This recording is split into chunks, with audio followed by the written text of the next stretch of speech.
Ikaze kuri mwe mwese mukomeje kubana natwe kuri M24 TV. Reka nkomeze kubifuriza gukomeza kugira ibihe byiza ndetse no gukomeza kunogerwa na gahunda zacu mu makuru ya buri munsi tuba twagiye tubategura. Mwese mbahaye ikaze kuri tariki ya 6 z'ukwezi kwa 12 umwaka wa 2019, aho tugiye kurebera hamwe byinshi bigiye bitandukanye mu makuru yacu tuba twagiye tugutegurira gatanu kuri gatanu. Ari umugabo rero akaba arimo arashakishwa n'ubushinjacyaha. Uyu mugabo kuri uyu munsi akaba yaratorotse ubutabera ndetse akaba yanagaragaye i Paris mu gihugu cy'Ubufaransa. Amazina ye ni Dr Francis Umugisha, ngira ngo no munyemari ukomeye mu gihugu cy'u Rwanda, benshi muramuzi. Gusa rero mu minsi yashize hakaba haramenyekanye inkuru yuko uyu mugabo yakubise umwana w'umukobwa ukiri mutoya. Akaba ari umukobwa rero witwa Kamari Diane, hanyuma aza kumurega ndetse uyu mugabo aza no kugezwa mu nkiko, ariko urukiko rw'ibanze rwa Nyarugenge ruza kurekura uyu mugabo by'agateganyo ku itariki ya 23 z'ukwezi kwa 9 umwaka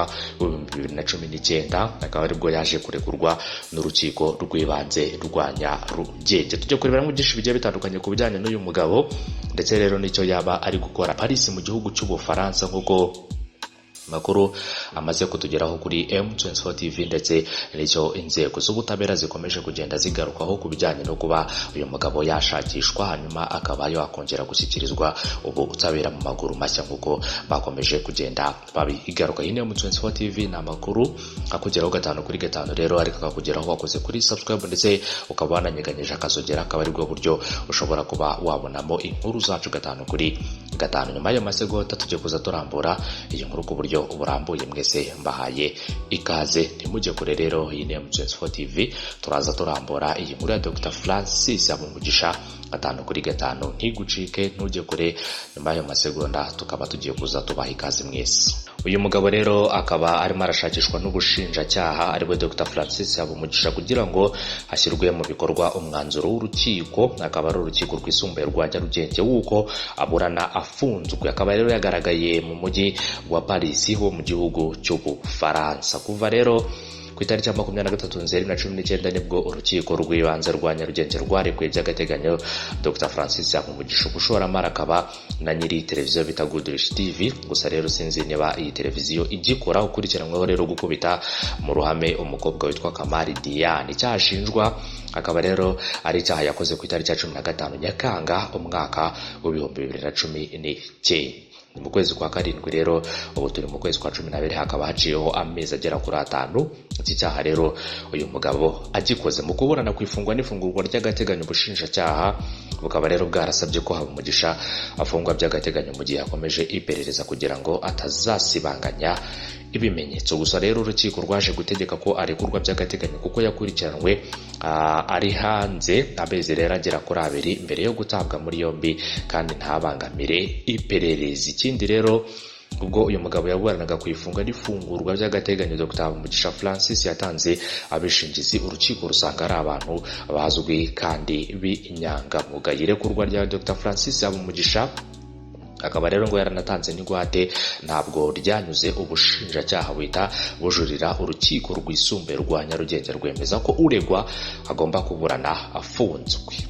Urukiko rero nta mikino. Nyuma rero yuko uyu mugabo arekuwe ndetse n'ingwate yari yatanze agatanga n'abishize, urukiko ntago rwigeze runyurwa n'uwo mwanzuro. Bakaba rero bahise bajurira mu rukiko rwisumbuye rwa Nyarugenge, nk'uko amakuru yakomeje kugenda abigarukaho muri icyo gihe. Bamaze kujurira rero, urukiko rwahise rwemeza ko agomba kuburana afunze. Ubwo rero hari yaciyemo igihe gito arekuwe, bahita bongera gutangaza ko rero bashaka ko yongera kuburana afunzwe, nk'uko bakomeza kugenda bigaruka. Gusa rero umwanzuro ntabwo urashyirwa mu bikorwa.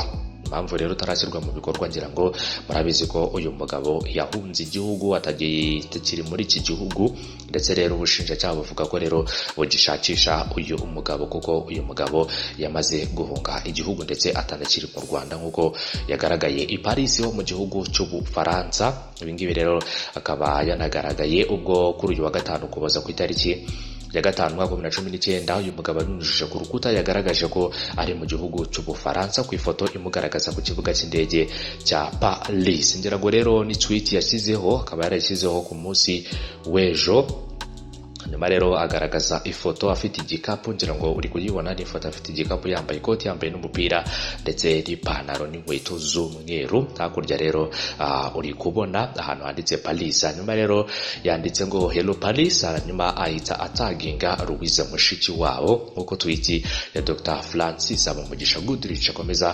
kugenda ibi igaragaza inkuru yuko Dr Habumugisha yakubitiye kamari mu ruhame, ikaba yarasakaye ku itariki ya 5 Nzeri nkuko nakomeje kubivuga haruguru mwaka 2019 ubwo yanyuzaga ubutumwa kuri Twitter buherekejwe n'amashusho. RIB rero ikaba yarataye muri yombi uyu mugabo ku itariki ya 6 kugira ngo akorerwe dosiye aburanishwe ku cyaha ashinjwa cyo gukubitira umuntu mu ruhame. Ku munsi ukurikiyeho dosiye ishyikirizwa ubushinjacyaha. Icyo cyaha kiramutse rero kimuhamye ingingo y'121 mu itegeko riteganya ibyaha n'ibihano muri rusange ivuga ko umuntu wese ubishaka ukomeretsa undi akamukubita cyangwa umusagarira ku buryo bwa kiboko bubabaje aba akoze icyaha. Iyo rero iki cyaha ugihamijwe n'urukiko uhanishwa igifungo kitari munsi y'imyaka 3 ariko kitarenze imyaka 5, hanyuma hakiyongeraho n'ihazabu y'amafaranga atari munsi y'ibihumbi 500 ariko atarenze miliyoni 1 y'amafaranga y'u Rwanda.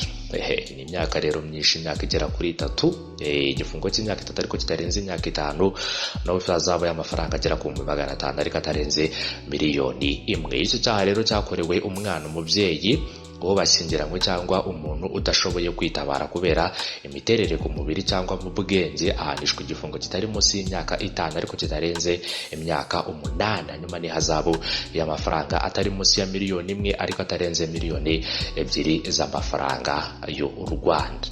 Rero akaba ari ibihano bikakaye bireba buri muntu uwo ari we wese ukubita ndetse akanakomeretsa mu ruhame, kuri buri muntu rero ukora ibyaha nk'ibi ngibi. Ngira ngo rero uyu mugabo ibyaha ni ibyaha bikomeye cyane ndetse n'icyaha yakoze nawe ubwe. Rero ubwo yageraga mu rukiko akaba yaravuze ko atigeze amukubita, ahubwo ngo yamukubise agashyi nk'uko uyu mugabo yakomeje kugenda bigarukaho. Gusa rero sinzi niba urukiko rutandukanya agashyi n'urusi, ibyo byose rero akaba ari bimwe mu byo bakomeje kugenda bagarukaho, ndetse akaba ari na bimwe mu byatumye uyu mugabo baramusabiye ko akomeza gukurikiranwa rero afunzwe nk'uko ubushinjacyaha bwakomeje kugenda bigaruka. Gusa rero ubwo uyu mwanzuro wafatwaga bakaba baragiye kureba bagasanga rero uyu mugabo atagihari nk'uko amakuru yagiye asakara mu bitangazamakuru byinshi bigiye bitandukanye bya hano mu Rwanda. Dr Francis wakibaza ngo arimo arakora iki Paris yagiye gukora iki? Byose rero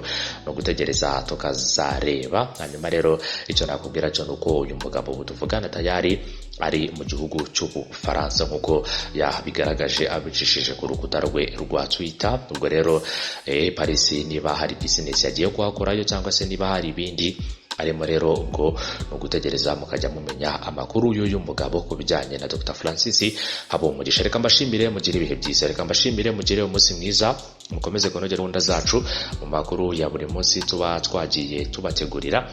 Hanyuma rero reka nkubwire ko ushobora kuba wakurikirana inkuru zacu 5/5. Icyo usabwa gukora nta kindi usibye kuba wakora kuri subscribe ndetse ukaba wananyeganyeza akazogera. Ibyo ngibyo akaba ari bimwe mu biguha amahirwe yo kuba wakurikirana inkuru zacu 5/5 rwose nta kibazo na kimwe kivutse. Hanyuma rero reka nongere nkubwire ko ushobora kindi kandi kuba waduha ibitekerezo byawe uciye muri comment rero ku nkuru zacu ziba zagiye zitambuka, hanyuma ukaduha ibitekerezo byawe.